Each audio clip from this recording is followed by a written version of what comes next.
Hey, thank you so much. That was Ross Hughes. He's my sidekick today. He's going to be helping us facilitate the Q&A as we get a little further into the presentation. So welcome, Ross, hidden behind the scenes there. This is the fourth of 30-minute speeches, I guess, if you will, webinars in our series of Leading Through Uncertainty. And we have a couple more following me, so hopefully you'll continue to join. So let's get going. First things first, the webinar will be recorded and you will get a link for the webinar as well as the presentation and any of the downloads and handouts. So that's coming. And due to the number of participations, everybody will be muted today. And I encourage you to post questions on the Q&A. It should be at the bottom bar on your screen. And so please ask. And if we don't get to all of them, we'll answer them through a blog post through the website. So again, we'll share and everything will be posted on the website. So a little bit about who we are. ALJ is an acronym for Agile Leadership Journey. And we are a cooperative. We're a community, a group of education and coaching guides and companies that work together to really develop workshops and coaching initiatives around awareness, leadership awareness, and executing through high complexity, uncertainty, and rapid change, which is clearly something that is happening today in our world. I'm proud to say we have currently 26 coaches across the globe, and that's growing daily. And again, you can find out more about Agile Leadership Journey on our website at agileleadershipjourney.com. So with that, a little bit about me.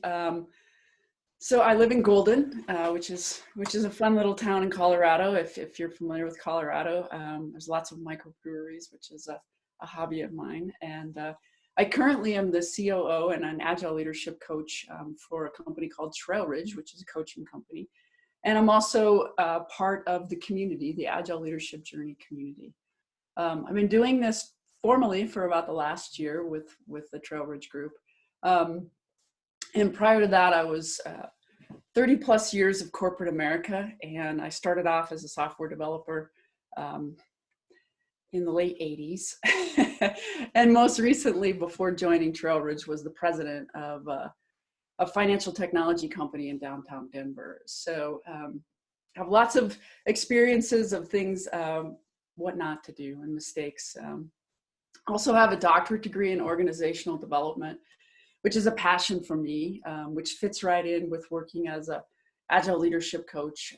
And the topic of my dissertation, ironically, back in the early 2000s, was the productivity of remote teams. So most of the research that I did in the late 80s, and back in the late 90s, most of that was telecommuting was not the thing back then. So it's funny, I've pulled out the dissertation and dusted it off and looked at it, and some of it's still relevant. So I thought I'd bring that up given the state of where we are. And then lastly, hobbies wise, I'm fortunate to, again, live in Colorado, and I love to ski, I love to run, I love to hike. And kind of a fun fact for me is that I'm also something called a luthier, which is I make acoustic guitars. And at one point I was actually a teacher on the weekends over at Red Rocks Community College in the woodworking program to help build guitars. So that's fun. And if you'd like to connect, I love to build my network and work with others and share. So please connect with me on LinkedIn if you would like to. So let's get going. So the topic of the talk today is really about, has this pandemic, has COVID really changed your leadership? And I'd like you to think about, as we go through the webinar today, where do you see yourself? I'm going to go through a lot of material, so it's probably going to be too much. But if you're sitting at a desk or someplace with a pencil and pen, maybe write down some thoughts as we go through this, just to reflect on, where do you think you are in the leadership spectrum, and how has this pandemic over the last, really, it started in my head since March. I know we were sort of locked down at the beginning of March and have been until now recently. So keep that in your mind as we go through this. Um, so I'm not going to teach you anything on this slide that you don't know. Unprecedented level of uncertainty. But as I was putting the slides together, one thing that struck me is that as I put things down on paper in totality, it's massive. It's easy for us to kind of get into one of these channels and kind of go down the rabbit hole. But when I sat down and I was thinking about, wow, what is happening to us? It's massive. So nothing, again, health conditions, like nobody's ever been in a situation where they've been threatened for their life for the most part. And the testing variability that we're seeing, do I have coronavirus? Do I not? I know me and my spouse were up in Aspen just at the beginning of March. And when we came home, we were like, maybe we have it. We've never gotten a test. We don't know. People that have had tests have had other tests that tell them that now they don't have it. So it's like a lot of uncertainty there. The whole working from home situation, we have just been launched into that. And many people probably worked from home here or there, some people exclusively, but now we're all doing it. And in some cases, you're working at the kitchen table. You know, you don't have a space in your home for a place to work. And so you're juggling kids, your spouse, the dinner, the whatever is going on in your home. So it's pretty disruptive. And the flip side of that is some people are now totally isolated. Some people would go to work to connect with other people, and now they're completely at home. So huge amount of change there. The next bullet here is the government. And I from a federal to a state to a local, we've gotten so much unclear direction and so much change from day to day, sometimes from minute to minute, or from station to station, TV and radio that you listen to. So it's tough to know what to do and when. The next bullet, unemployment. This has been a situation where people are like, I'm not sure if I even have a job, or if we're going to go through furloughs or pay cuts. Recently, I had a dialogue with one of my neighbors, and 6 feet apart with our masks on, she told me that she's been on furlough for the last month, and her husband lost his job, so he was laid off. And they have 2 kids. So the amount of stress and uncertainty in their lives is skyrocketed. So connection with family, friends, and community. We are a human race that is pack animals. Even if you're an introvert, you have a connection with somebody. You may rejuvenate on your own, but you have somebody that you talk to and relate to. And so whether it's your family, your friends, or your community, things have been changed.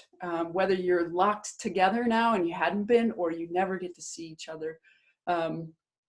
I know for me, my mother is 88 years old, and she lives in Highlands Ranch, so it's down the road a ways. We used to see each other every weekend, and now we're trying to learn how to use Zoom at 88. So hats off to her. She's giving it a shot, so I'm super proud of her. But it's a sign of the times. And then the last bullet on here, and I know there's more, but the business economic impact. I don't think any of us really have any idea what's really going to happen. Whether you're in the transportation industry, if you're airplanes or trains or buses, or you're just in the entertainment industry, all of the industries are being affected. I know for us, one of the other things we do, me and my spouse, is we like to go to baseball games, Rockies baseball games. And how's that going to work? You know, I have friends that are big concert goers, and it's like, I'm not really sure the 6 feet apart at Red Rocks is going to work, but we don't know. So the point of this slide, again, is nothing that nobody on this webinar doesn't know. It's just in totality, it's almost overwhelming. So this next slide is a bit of a visual of the previous slide. So I'm not going to go through it, but when I was putting the slide deck together, pictures have a tendency to kind of give you that feeling of like, wow, what is happening? So as I was thinking through it, you know, we've got Jared Polis, who's the governor of Colorado, over here in the far right corner. And I have a ton of respect for him, but he has gone through change after change, day after day after day. And there's so much change going on here. One of the things we talk about in our profession is VUCA. So volatility, uncertainty, complexity, and ambiguity. And if you've ever wondered what VUCA looks like this is it in spades, right? And VUCA started in, I think, the US Army War College back in 2012, sometime in that period, where they came up with this term. But so I borrowed it, and we talk about it as we talk about navigating uncertainty. Okay, so that sets the stage for where we are, and everybody's feeling that. So what I want to talk a little bit about is leadership and where you are as a leader in this journey, in this situation of COVID. And as I said at the beginning, where do you see yourself? So keep that paper next to you. And as we go through this, I'm only going to be able to touch briefly on this. We have what we call an awareness workshop that really focuses in on explaining the leadership development model and behaviors related to this. So unfortunately, I can't get into all of it, but hopefully we'll get into enough of it that you'll get a taste for where do you see yourself and what's appropriate. This comes from a gentleman named Bill Joyner, and I've been to his class. He's a researcher and has done some publishing of this work over the years. And so expert achiever catalyst, this concept of this cone and these growth cycles really started with him and another gentleman named Stephen Josephs. So no credit to me, and certainly the founder of Trail Ridge and ALJ, Pete Behrens, as the gentleman that's taught me all of this, so credit back to him as well. Okay, so a typical development agility grows through these predictable sequences, like expert achiever catalyst. And so an expert is somebody that is pretty tactical, is focused on tasks, and think about that on a day-to-day basis. Like 55% of our leadership community lives in that bucket. As you move up in the ranks, 35% of us live in this achiever bucket, where you're now more focused on projects and strategy. So if you add those two, that's 80% or 90%. And the final category here, the catalyst category, 10% of us live in that. And that's more of the vision and the culture. And the line through the middle of the cone here really kind of gives you a sense for the catalyst has the biggest time horizon, has the most systems view of things, and is also really more self-aware and very intentional about how they show up. So these different sort of development areas are essentially a cone and almost like Russian nesting dolls. If you're the catalyst, you have the ability to move to the achiever and the expert. So we call that downshifting, because you do retain these capabilities at previous levels. So I'm going to go into this a little bit more, just briefly. The expert, again, the mindset is about, I do it myself. I'm more task focused. I have one-on-one relationships with people. Data is important to me. For me personally, when I started off in my career, I got hired as a software developer with Hewlett Packard. And I was pretty proud of myself. I was a COBOL developer. And I knew how to do my craft. And so I was perceived as an expert. And I did a lot of things myself. And I was proud of the work that I did. And my relationship with others, for the most part, was relatively one-on-one. As I moved up in the ranks, I got promoted even at HP to be the manager of what we call worldwide messaging at Hewlett Packard.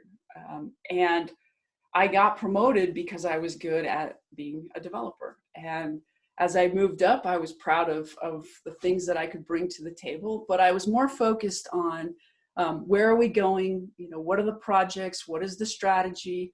My relationship was, I was in the middle. I was kind of one to many. I had people that worked for me, and they, to a certain extent, did it my way because I felt pretty confident that I knew what the right way was, and I was really pushing for results and success. So that's the achiever. The catalyst, so now we're at the 10% of the cone here, is really about us and we, and the collaborative many to many. Sometimes you don't even know who the leader is as a catalyst. And they're focused really on growth and developing others, coaching others, vision and purpose through chaos, if you will.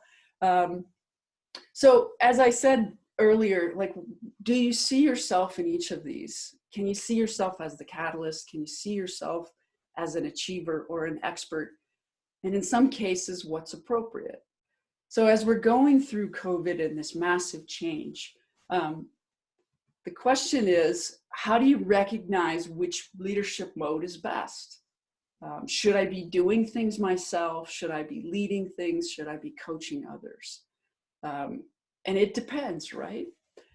So this last slide I put in here, and this is a download that you can have, is really an inventory of what's happening.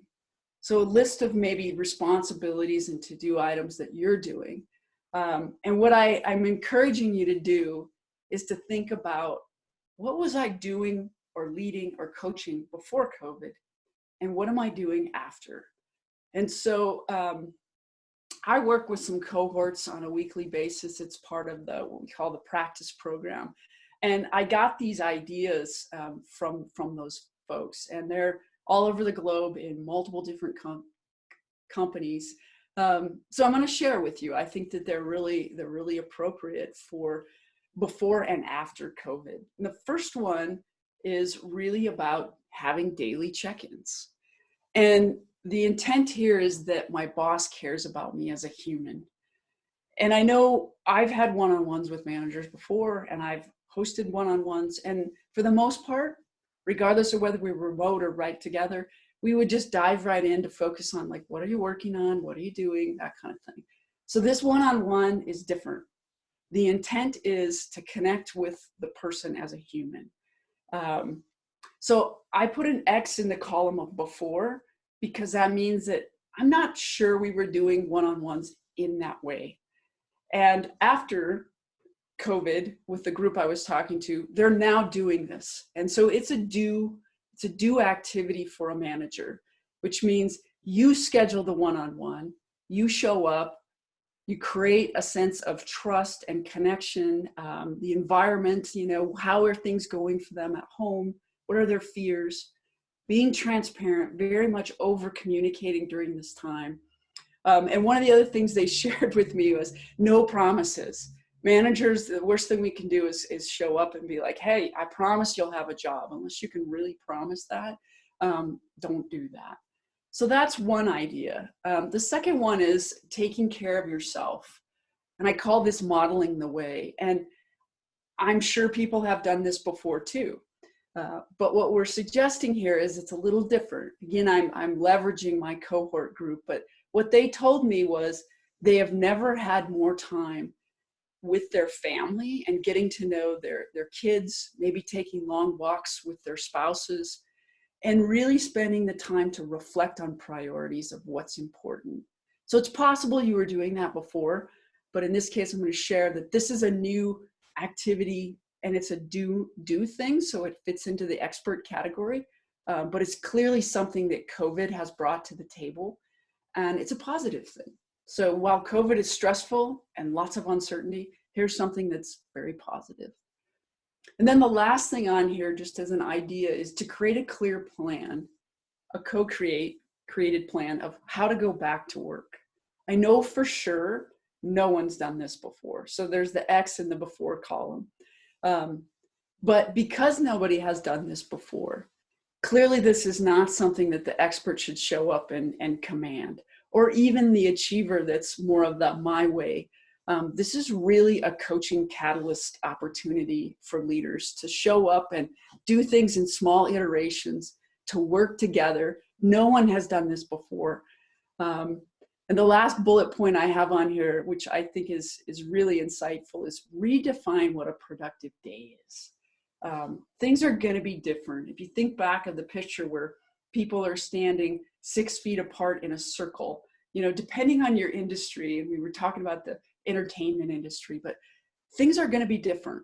And this is going to take all of us to co-create and really come up with a plan so that businesses are productive for employees, for stakeholders, for customers, for clients. And so these are just some things I'm going to leave with you. Again, when you go to the website, you can download the slide presentation as well as this worksheet. So I don't know where you see yourself along this spectrum, but my hope is you're thinking about, am I an expert? Am I an achiever? Am I a catalyst? And what's appropriate for a given situation, given this amount of uncertainty.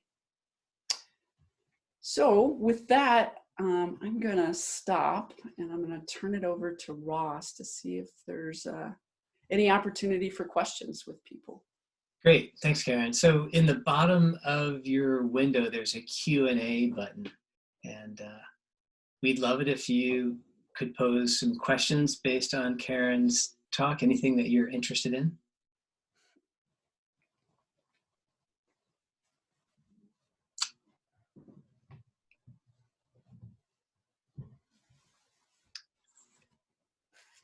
Here's one question. How do we know when to do, lead, or coach? Good question. So I'll even go back to the slide just for fun. But this is a situational thing. I think the leader has got to look at what is appropriate. And I think one of the other things is be intentional.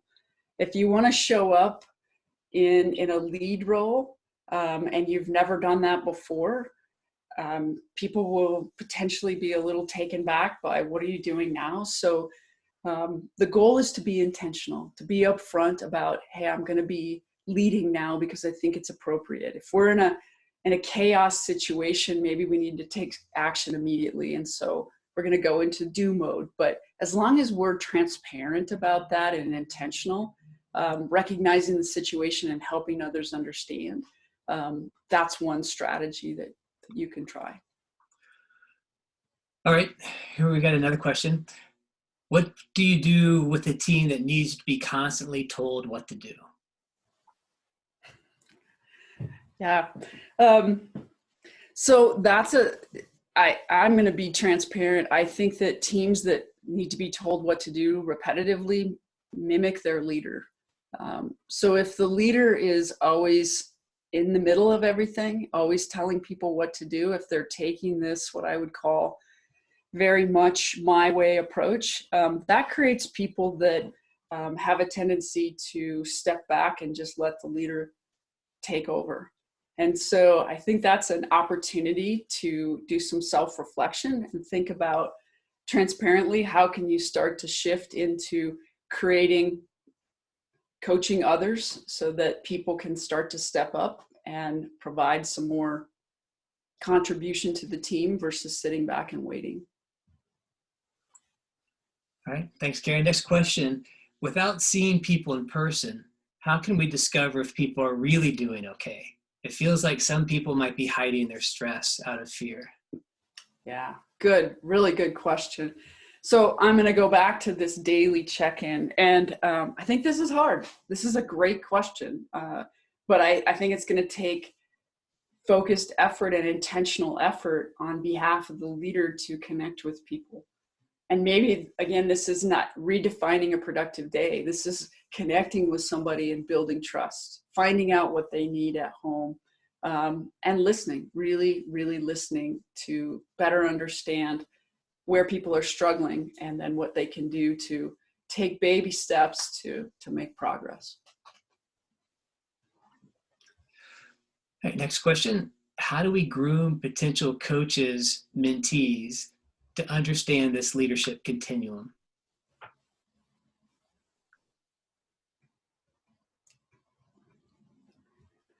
Come to our class.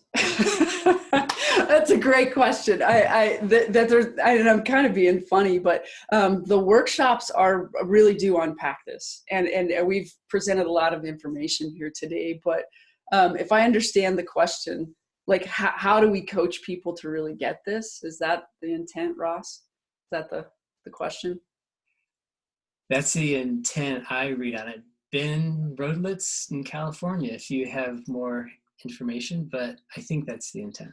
Yeah.